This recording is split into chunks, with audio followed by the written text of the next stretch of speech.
Selamat bergabung kembali dengan Tinta Pena di Anong-Anong TV. Kali ini, Tinta Pena akan mengisahkan tentang kisah Jakatarup Indramayu.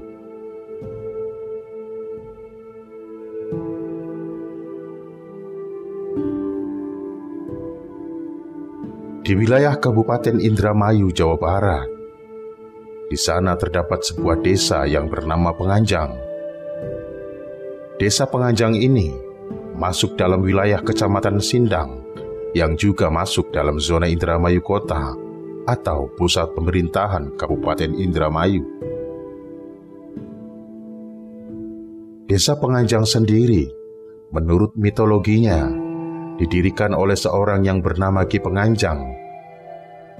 Yang istimewa dari desa ini adalah mengenai situs makam Ki Penganjang alias Jakatarup beserta sumur Widodaren, yang menurut mitologi masyarakat setempat menyatakan bahwa sumur tersebut dahulunya balong yang merupakan tempat para bidadari mandi.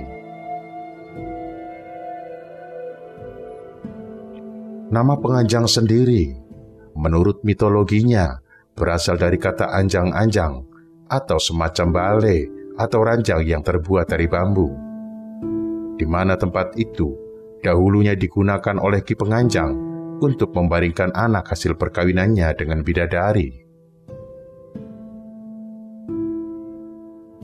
Jakatarup dalam masyarakat desa Penganjang sudah dianggap sebagai nenek moyang mereka, bahkan diyakini sebagai pendiri desa mereka. Adapun kisah Jakatarup versi Indramayu adalah sebagai berikut. Selamat menyaksikan.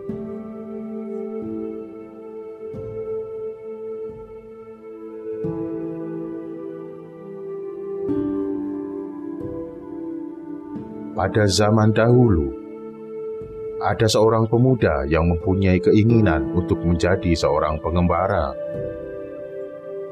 Pemuda itu bernama Jakatarup. Jakatarup adalah seorang pemuda yang bertubuh tegap, gagah dan cerdas.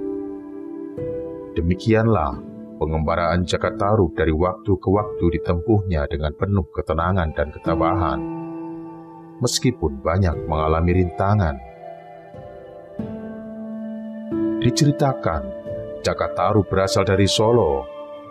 Ia sampai ke Indramayu sebelum Syarif Hidayatullah menyebarkan agama Islam di Cirebon.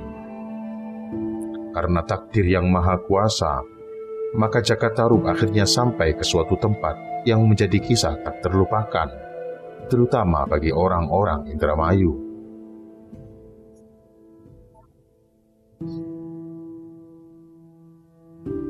Nama asli Jakatarup menurut versi Indramayu adalah Ki Gede Kirom, sedangkan nama julukannya adalah Ki Gede Penganjang. Ki Gede Kirom mempunyai beberapa nama panggilan, di antaranya yaitu Ki Jakatarup, Ki Gede Penganjang, dan Ki Gede Laha. Disebut Ki Jakatarup karena dapat melindungi masyarakat pada waktu itu. Sedangkan nama Ki Gede Penganjang karena mulai saat itulah ditinggalkannya anjang-anjang.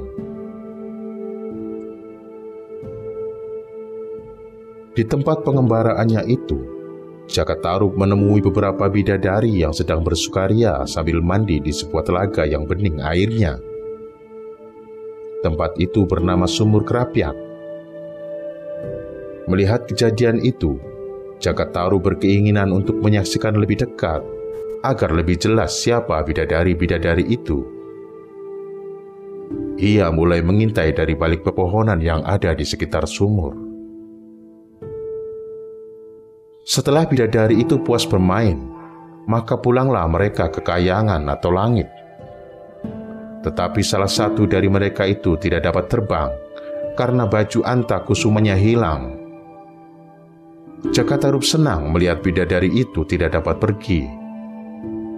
Ia sebenarnya yang sengaja menyembunyikannya dengan tujuan supaya bidadari itu mau dijadikan istri. Kemudian Jakatarup menegur dan membujuk bidadari itu agar mau dinikahi.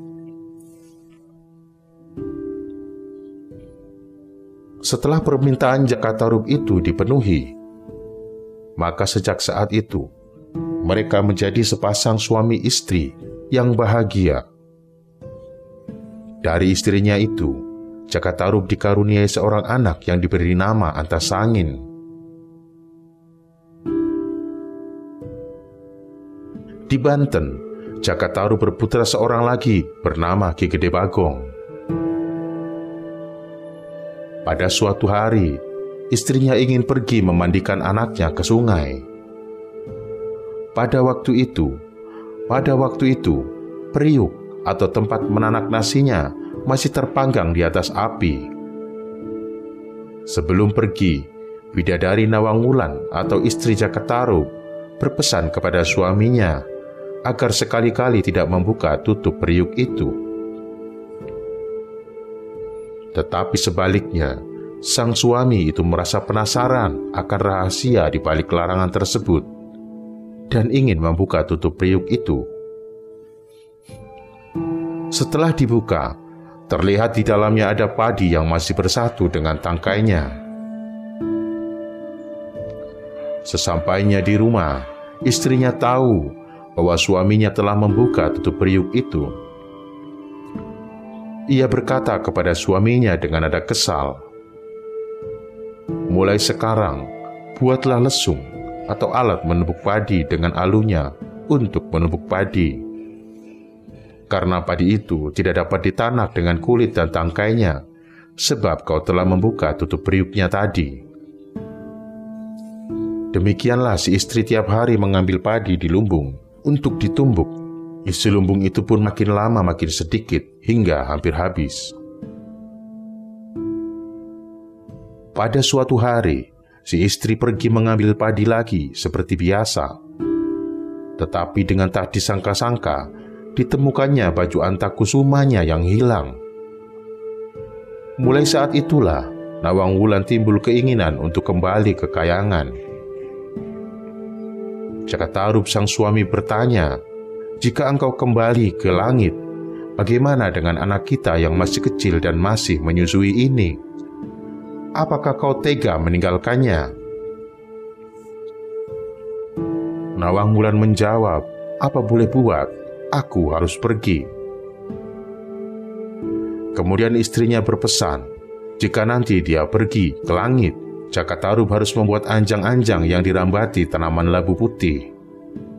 Jadi kalau anak mereka ingin menyusu, anaknya tinggal diletakkan di atas anjang-anjang, kemudian membakar merang ketan hitam. Asap ketan hitam itu akan sampai di hidung si Nawangwulan, dan dia akan segera turun ke bumi untuk menyusuinya. Demikianlah hal itu dilakukan oleh Jakatarub sampai anaknya besar dan tidak menyusu lagi. Dari kisah itu, sampai sekarang, desa tersebut dinamakan Desa Penganjang. Dan di desa tersebut, atau di desa Penganjang, tidak boleh menanam labu putih dan menanam ketan hitam.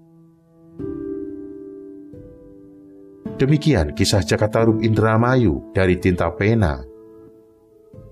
Kisah ini diambil dari sumber sejarah Indramayu dan folklor daerah Indramayu, halaman 313. Sampai jumpa lagi di edisi selanjutnya. Terima kasih.